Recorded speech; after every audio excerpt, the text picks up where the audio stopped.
Bismillahirrahmanirrahim. Assalamualaikum warahmatullahi wabarakatuh. Perkenalkan, nama saya Muhammad Hakimi dari Lokal Siasah 3A. Saya di sini akan menjelaskan sedikit tentang peradilan niaga. Pengertian pengadilan niaga.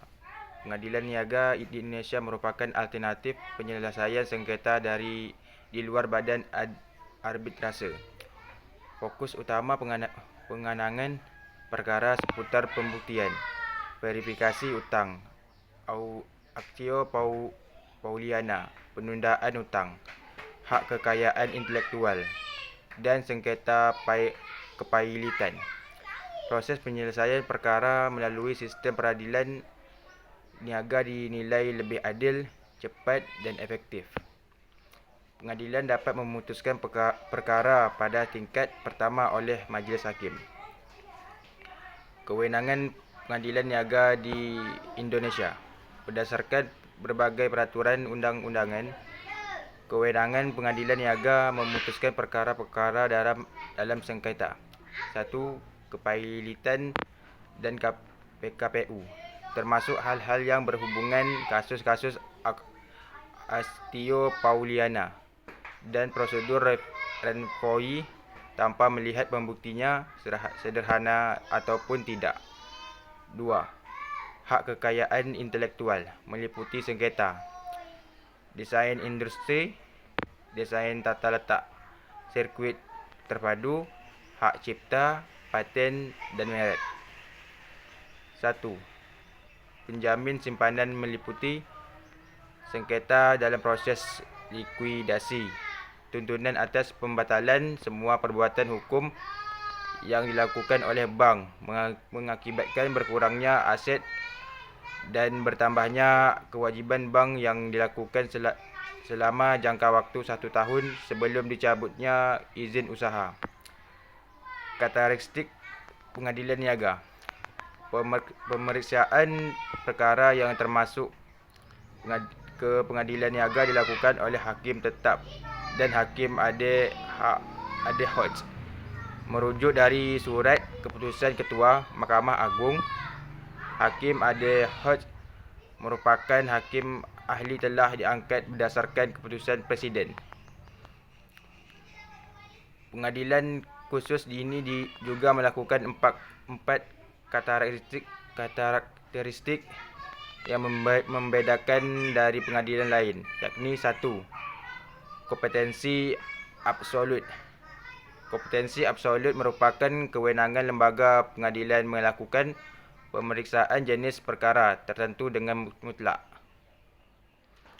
Awalnya, seperti termuat dalam Perpu Nomor 1 Tahun 1998 tentang perubahan atas Undang-Undang Kepailitan.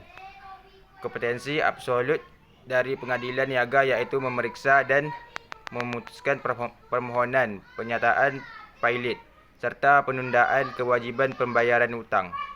Selanjutnya, ditandai dengan resmi berlakunya Undang-Undangan Nomor 24 Tahun 2004 tentang lembaga penjamin simpanan menyebabkan kompetensi absolut.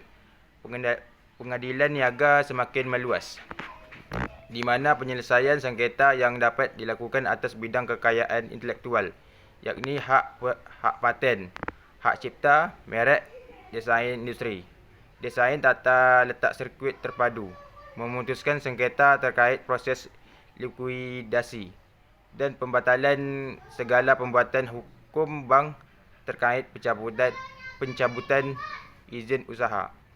2. Kedudukan pengadilan. Pengadilan niaga memiliki tempat kedudukan terbatas di Indonesia. Hanya ditemukan pada kota-kota besar seperti Medan, Jakarta, Makassar, Semarang, dan Surabaya. Setiap pengadilan niaga memiliki wilayah regional. Contohnya, Pengadilan Niaga Jakarta menangani wilayah regional Sumatera Utara, Aceh, Jambi, Sumatera Barat, dan Riau. 3. Sistem pembuktian. Ditinjau dari aspek hukum acara. Karakteristik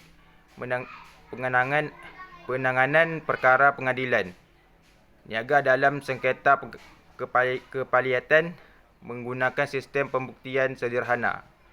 Misalnya syarat kepaliatan.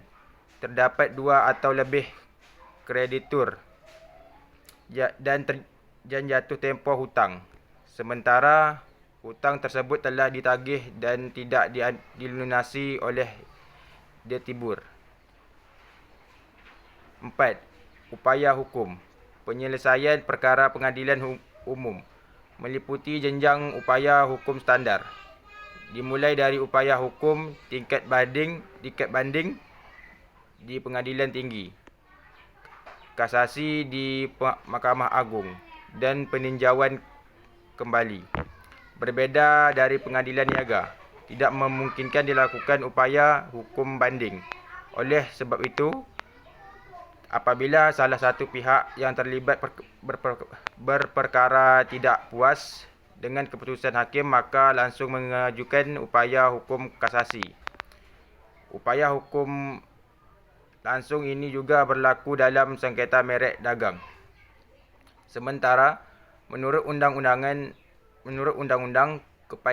kepalitan, terdapat upaya hukum tambahan yang dapat diajukan kepada pengadilan niaga, iaitu peninjauan kembali syarat PK dalam sengketa kepalitan diajukan atas dasar 1. Ditemukan bukti baru